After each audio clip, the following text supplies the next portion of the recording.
মার্কিন president Donald Trump Elon মাস্কের তৃতীয় রাজনৈতিক দল গঠনের পরিকল্পনাকে হাস্যকর বলে উড়িয়ে দিয়েছেন। তিনি বলেন, দ্বিদলীয় ব্যবস্থাই যুক্তরাষ্ট্রের ঐতিহ্য এবং তৃতীয় দল শুধু বিভ্রান্তি বাড়াবে। মাস্কের এই উদ্যোগকে তিনি রাজনৈতিকভাবে অকার্যকর ও অপ্রয়োজনীয় হিসেবে দেখছেন। ইসরায়েলি প্রধানমন্ত্রী বেঞ্জামিন নেতানিয়াহু আশা প্রকাশ করেছেন যে ডোনাল্ড ট্রাম্পের সাথে আসন্ন ওয়াশিংটন বৈঠক গাজায় জিম্মি মুক্তি ও যুদ্ধবিরতি আলোচনাকে ত্বরান্বিত করবে। সোমবারের এই উচ্চ পর্যায়ের বৈঠকে ইসরায়েল ফিলিস্তিন সংঘাতের সমাধান ও নিরাপত্তা সহযোগিতা মূল বিষয় হবে বলে প্রত্যাশা করা হচ্ছে।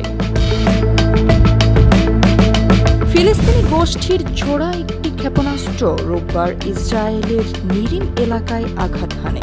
স্থানীয় গণমাধ্যম জানিয়েছে, এতে এলাকাটির ব্যাপক ক্ষয়ক্ষতি হয়েছে বলে প্রতিবেদনে উল্লেখ করা হয়েছে। ইসরায়েলি কর্তৃপক্ষ এই ঘটনার তদন্ত শুরু করেছে। যুক্তরাষ্ট্রের টেক্সাসে আকস্মিক বন্যায় মৃতের সংখ্যা বেড়ে ৮২ জনে পৌঁছেছে। শুক্রবার সান আন্টোনিওনে ভারী বর্ষণে গুয়াদালুপ নদীর পানি ৯ মিটার বৃদ্ধি পেয়ে ব্যাপক ক্ষয়ক্ষতি হয়। একটি শিশুর ক্যাম্প সহ বহু এলাকা তলিয়ে যায়। এখন ৪১ জন নিখোঁজ থাকায় উদ্ধার কাজ জোরেশোরে চলছে। বিএনপি মহাসচিব মির্জা ফখরুল ইসলাম আলমগীর আশা প্রকাশ করেছেন, অন্তর্বর্তী সরকার ২০২৬ সালের ফেব্রুয়ারিতেই ত্রয়োদশ জাতীয় সংসদ নির্বাচন করবে।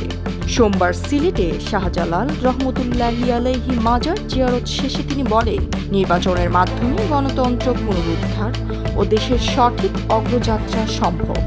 তিনি জুলাইয়ে রক্তাক্ত গণ অভ্যুত্থানের পথ অনুসরণেরও আহ্বান জানান।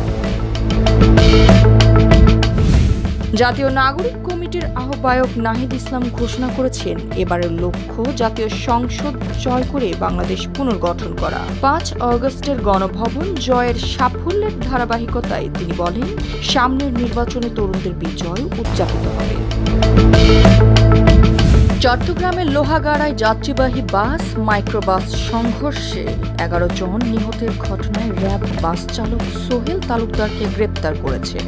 ঢাকার দক্ষিণখান এলাকার বাসিন্দা এই চালককে রোববার সন্ধ্যায় র্যাব ৪-এর একটি বিশেষ দল আটক করে। দুর্ঘটনায় নিহতদের পরিবারের কাছে ন্যায় বিচার চাওয়া হচ্ছে। দাউদকান্দি উপজেলায় ডেঙ্গুর প্রকোপ উদ্বেগজনক হারে বাড়ছে। গত ২৪ ঘণ্টায় ৬৩ জন নতুন রোগী শনাক্ত হয়েছে, যাদের মধ্যে ১৩ জন উপজেলা স্বাস্থ্য কমপ্লেক্সে ভর্তি। উপজেলা স্বাস্থ্য কর্মকর্তা জানায়, ৩৪১ জনের রক্ত পরীক্ষা করা হয়েছে বেসরকারি হাসপাতালে। স্থানীয়দের মধ্যে আতঙ্ক ছড়িয়েছে। জুলাই অভ্যুত্থানের হত্যা মামলায় শেখ হাসিনা, সাবেক স্বরাষ্ট্রমন্ত্রী আসাদুজ্জামান খান কামাল ও সাবেক আইজিপি চৌধুরী আব্দুল্লাহ আল মামুনের বিরুদ্ধে অভিযোগ গঠনের রায় ১০ জুলাই ঘোষণার নির্দেশ দিয়েছে ট্রাইব্যুনাল। বিচারপতি গোলাম মুর্তজা মজুমদারের নেতৃত্বে ৩ সদস্যের ট্রাইব্যুনাল আজ শুনানি শেষে এই আদেশ দেয়। প্রথমবারের মতো এএফসি নারী এশিয়ান কাপের মূল পর্বে উত্তীর্ণ হয়ে ইতিহাস গড়ে রোববার রাতে দেশে ফিরেছে বাংলাদেশ নারী ফুটবল দল। তবে বিজয় উদযাপনের ফাঁকে সোমবার সকালে ভুটানের উদ্দেশ্যে রওনা হয়েছে দলের ২ গুরুত্বপূর্ণ সদস্য ঋতুপর্ণা চাকমা ও মনিকা চাকমা।